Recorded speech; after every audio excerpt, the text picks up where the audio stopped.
大家可能仲記得喺2019年嗰陣，當時嘅美國總統特朗普提出咗一個令全世界都目定口呆嘅想法，佢想買落格陵蘭島。消息一出，丹麥首相即刻回應話呢件事簡直係荒唐透頂，更因此搞出咗一場外交小風波。但如果你真係以為呢只不過係一個地產大亨一時興起嘅念頭，咁你就太少睇呢塊冰雪覆蓋嘅土地啦。事實上，特朗普並唔係第一個想買格陵蘭島嘅美國總統。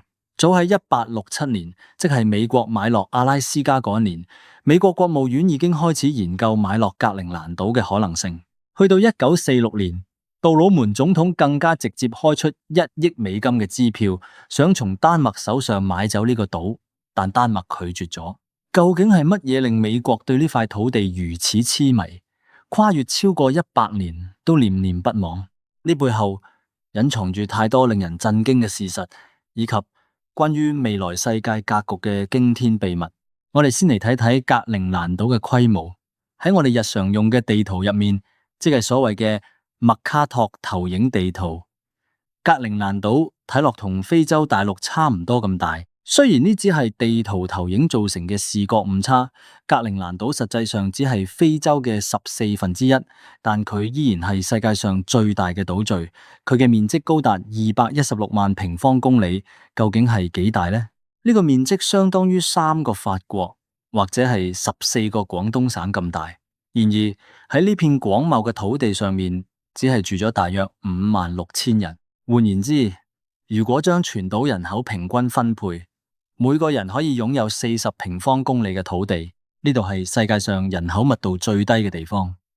絕大部分土地都被厚達3000米嘅冰蓋所覆蓋。講起格陵蘭島，好多人第一個反應就係凍。確實，呢度有80%嘅土地都被冰雪覆蓋。如果呢啲冰全部融化，全球海平面會上升大約7米。呢個數字足以淹沒世界上絕大多數沿海城市。但有趣嘅係，呢個名叫綠色之島嘅地方，其實係歷史上最大規模嘅一次行銷騙局。大約喺1000年前，有個名叫洪法埃里克嘅維京人，因為殺人被冰島驅逐出境。佢向西航行，發現咗呢片巨大嘅陸地，為咗吸引更多維京人過嚟定居，佢喺返去冰島招人嗰陣，特意幫呢片荒涼冰原起咗個好好聽嘅名——格陵蘭，即係綠色之島嘅意思。佢話俾大家聽，嗰度係一片肥沃草原，到處都係資源。點知第一批移民滿心期待地到達之後，迎接佢哋嘅係無盡嘅寒冬同冰川。雖然而家格陵蘭島南部確實有啲綠色植被，但喺當年呢，絕對係一個天大嘅買家秀與賣家秀之間嘅落差。咁格陵蘭島到底點解咁重要？特朗普想買佢嘅底氣係邊嚟？首先要睇佢嘅地理位置。如果你由北極點向下俯瞰，你會發現格陵蘭島就好似一艘巨型航空母艦，卡喺北美洲、歐洲同俄羅斯之間。冷戰時期，呢度就係美國抵禦蘇聯嘅最前哨陣地。美國喺格陵蘭島北部嘅圖勒空軍基地，而家已改名為皮圖菲克太空基地，係美國最北端嘅軍事基地。呢個基地嘅雷達系統可以監控整個北極圈，任何由西伯利亞飛向美國本土嘅導彈都會喺第一時間被呢度發現。所以對於美國嚟講，格陵蘭島唔只係一塊地，佢係美國國家安全嘅北極鎖藥。只要掌握咗格陵蘭島，美國就能夠將防禦線向北推進數千公里。而且隨住全球氣候變暖，格陵蘭島嘅戰略價值唔單止冇下降，反而呈現出爆發式嘅增長。呢就係我哋常講嘅北極航道。過去因為風凍嚴重，由大西洋去太平洋嘅航行必須經過蘇伊士運河或者巴拿馬運河。但隨住北極冰層消融，北極航道正在變得越來越可行。呢條航道比傳統航線短咗將近40%嘅航程，可以節省大量時間同燃料成本。而格陵蘭島恰恰就係扼守住呢條未來冰上絲綢之路嘅咽喉要道。除咗軍事同交通方面，格陵蘭島最吸引人嘅地方係佢地底下嘅寶藏。隨住冰蓋消融，越來越多礦產資源露出地表。科學家預計，格陵蘭島擁有龐大嘅石油同天然氣儲量，規模可能同北海油田不相上下。但更令大國垂涎三尺嘅係呢度嘅稀土資源。稀土被稱為工業維他命，係製造智能手機、電動汽車電池、激光武器以及各種高科技設備不可或缺嘅材料。目前全球稀土供應鏈入面，中國佔據主導地位。美國一直想擺脫呢種依賴，尋找替代嘅供應來源。而格陵蘭島被認為擁有全球最大嘅一處未開發稀土礦，咁就唔難理解為何特朗普作為一個成功嘅商人會開出買島嘅價碼啦。佢係喺下一盤關於未來能源同科技主導權嘅大棋。但係格陵蘭島並唔係一片無人居住嘅荒野，呢度嘅居民主要係因紐特人，佢哋有自己獨特嘅文化同傳統。雖然格陵蘭島名義上係丹麥王國嘅一個自治領，但島上嘅獨立意識一直好強烈。格陵蘭島有自己嘅議會、自己嘅旗幟，甚至喺好多事務上都有獨立嘅決定權。丹麥政府每年都要向格陵蘭島提供大量財政補貼，大約每年$6億左右，佔到格陵蘭島政府預算嘅好大一部分。正因如此，有人認為丹麥可能會願意賣走呢個負擔。但事實上，對於丹麥嚟講，格陵蘭島係佢喺國際政治舞台上保持影響力嘅重要籌碼。冇咗格陵蘭島，丹麥只係歐洲一個細細嘅小國。有咗格陵蘭島，丹麥就係一個橫跨大西洋嘅大國，喺北極理事會中擁有極高嘅話語權。對於當地居民嚟講，特朗普嘅買島提案係一種侮辱，佢哋認為自己唔係商品，唔係可以隨意買賣嘅物件。但呢件事背後亦反映咗一個現實，格陵蘭島正在成為大國博弈嘅風暴中心。除咗美國，俄羅斯亦喺北極地區瘋狂擴充軍備，修復冷戰時期嘅機場同港口。而中國雖然唔係北極國家，但自稱係近北極國家，積極參與北極事務，甚至嘗試喺格陵蘭島投資興建機場，呢令美國感到非常緊張。喺2018年，一間中國公司差點就中標咗格陵蘭島3個新機場嘅建設項目。美國隨即向丹麥施加巨大壓力，最終丹麥政府唯有自掏腰包，並要求美國提供資金支持，先至將呢個項目攔低咗落嚟。呢件事發生之後，美國意識到單靠外交壓力係唔夠嘅，佢哋需要更深地扎根於呢片土地。於是美國重新開放咗喺格陵蘭島首府努克嘅領事館，係幾十年嚟頭一次。美國開始向格陵蘭島提供各種經濟援助，包括教育、旅遊同採礦業嘅支持。呢一切都係喺傳遞一個清晰嘅信號：格陵蘭島係美國嘅勢力範圍，其他強大力量唔准插手。我哋再嚟傾傾格陵蘭島上面那些令人嘆為觀止嘅自然景觀。如果你有幸去到嗰度，你會發現嗰度嘅景色係你喺地球其他地方絕對見唔到嘅。喺格陵蘭島某些地方，冰川厚度足以埋沒多棟摩天大樓。當你企喺冰蓋上面，你會覺得自己好似身處另一個星球。呢度嘅冰並唔係靜止唔動嘅，受到重力作用，冰川一直喺向大海緩緩滑動。當巨大嘅冰塊崩塌墮入海中嗰陣，嗰種聲響如同打雷，幾十公里外都聽得到。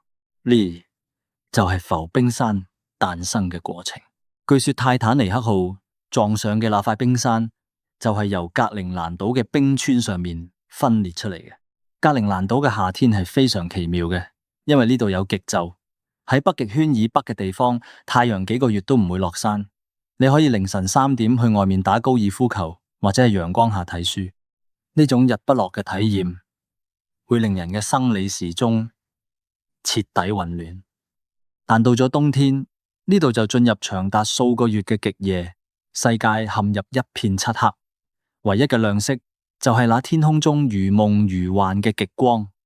因紐特人嘅祖先認為，極光係祖先嘅靈魂喺天上踢足球，那些綠色、紫色嘅光帶喺夜空中舞動，靚到令人窒息。但喺呢份美麗背後係生存嘅艱難。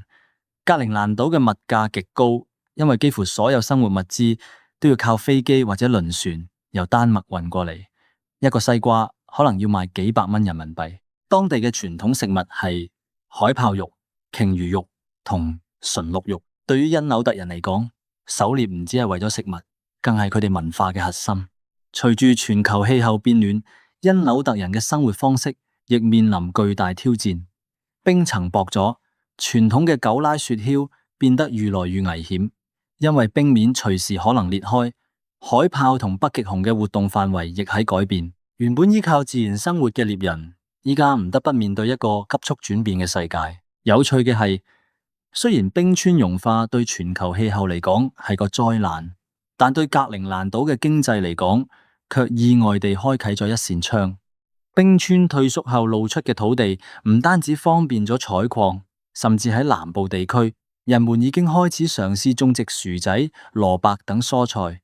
呢喺以前係完全無法想象嘅事情。格陵蘭島甚至開始出口自己嘅冰川水，據說係全球最純淨嘅水，已經賣到世界各地嘅高端超市。講到呢度，我哋唔得不反轉頭再睇睇特朗普嗰個提議。雖然當時俾大家笑到仆街，但如果你由美國嘅國家戰略角度去睇，呢其實係一個相當清醒嘅判斷。喺歷史上，美國有過多次靠買地嚟擴張領土嘅成功案例，最出名嘅係1803年嘅路易斯安那購地案。美國由拿破崙手上買落214萬平方公里嘅土地，價格係1500萬美金，直接令美國領土翻咗一倍。仲有就係1867年嘅阿拉斯加購地案，美國花咗720萬美金由沙俄手上買落阿拉斯加。當時美國國內亦係一片罵聲，話呢係買咗個大雪櫃，係蘇厄德嘅蠢行。但而家仲有邊個敢話買阿拉斯加係件蠢事呢？嗰度嘅石油、黃金同戰略價值早就超出買價幾千倍啦。特朗普作為一個地產大亨，佢睇格陵蘭島嘅眼光同當年買阿拉斯加嘅眼光係一樣嘅。佢認為呢係一筆長線投資，係一塊巨型嘅地產開發項目。雖然丹麥話格陵蘭島唔賣，但美國對格陵蘭島嘅滲透係唔會停止嘅。未來嘅格陵蘭島好有可能係喺丹麥同美國之間達成某種更深層次嘅共同防禦或開發協議，而格陵蘭島本土嘅獨立運動亦可能成為一個變數。如果格陵蘭島真係獨立咗，一個人口只有5萬幾、財政又捉襟見肘嘅新國家，好難喺各大強權之間保持中立。到嗰時，佢係會選擇投向美國懷抱，定係接受其他勢力嘅注資？呢將會係一件改寫地圖嘅重大事件。格陵蘭島唔只係一個旅遊勝地，亦唔只係地理課本上嘅一個名詞，佢係地球氣候嘅冷卻器，係地緣政治嘅火藥桶，更係未來資源爭奪嘅新戰場。喺呢片冰雪覆蓋嘅土地之下，潛藏住改變世界嘅力量。我哋常講，這個世界正在發生百年未有之大變局，而北極嘅融化以及格陵蘭島地位嘅崛起，正係呢個大變局中最重要嘅章節之一。或者喺未來某一日，當我哋回望2019年嘅呢場買島風波，我哋會發現嗰並唔係一個瘋子嘅狂想，而係一個時代轉折嘅預告片。格陵蘭島嘅故事仲遠遠未結束。隨住每1厘米冰川嘅融化，呢塊島嶼嘅價值都喺重新被計算。佢係自然界嘅最後一片淨土，亦係人類野心嘅下一個終點。喺嗰個極端嘅環境入面，人類嘅文明同自然嘅威力正在進行一場沉默嘅較量。如果你有機會去格陵蘭島，一定要去睇睇嗰些巨大嘅冰山。喺嗰度，你會感受到人類嘅渺小，亦會感受到呢顆星球嘅脆弱。嗰些冰川中冰封住嘅，唔止係萬年前嘅雨水，更係關於地球命運嘅密碼。好啦，關於格陵蘭島嘅驚人事實以及佢背後嘅大國博弈，今日就同大家聊到呢度。呢片白色嘅土地遠比我哋想象中複雜得多，亦重要得多。佢唔只係地球頂端嘅一塊冰，佢係我哋通向未來嘅鑰匙之一。喺未來嘅幾十年裏，格陵蘭島呢個名字肯定會越來越頻繁地出現喺國際新聞嘅頭條上。無論係氣候、軍事、能源定係航運，佢都將處於核心位置。我哋可以持續關注呢塊土地嘅變化，因為佢嘅一舉一動其實都同我哋每一個人嘅未來息息相關。格陵蘭島呢個充滿傳奇色彩嘅冰雪之島，究竟仲會帶俾我哋幾多驚喜，又或者幾多驚嚇？讓我哋拭目以待。希望今日呢篇內容能夠令你對呢塊世界盡頭嘅土地有個全新嘅認識。呢度唔只有冰雪同極光，更有冷酷嘅政治與火熱嘅慾望。世界係真係好精彩，只要我哋換一個角度，就能夠發現嗰些隱藏喺冰山底下嘅真相。如果大家對格陵蘭島嘅礦產開發或者北極航道嘅具體細節有興趣，我可以喺之後嘅內容再同大家深入探討，睇睇嗰些稀土礦到底分布喺邊度，以及佢哋係點樣影響全球科技版圖嘅。多謝大家嘅收聽，我哋下一個關於世界嘅精彩故事再見。對於格陵蘭島嘅未來，你覺得佢最終會向哪個方向發展？係維持現狀，定係真係喺某一日成為美國第51州，抑或徹底獨立，成為北極嘅一顆新星？歡迎大家喺留言區分享你嘅睇法。格陵蘭島嘅故事，其實就係我哋人類如何面對自然嘅改變，如何處理權力博弈嘅一個縮影。喺呢個多變嘅世界裏，了解呢些偏遠但關鍵嘅地方，能夠令我哋睇得更遠，諗得更深。好啦，今日嘅分享就到呢度，大家保重，我哋下次再傾。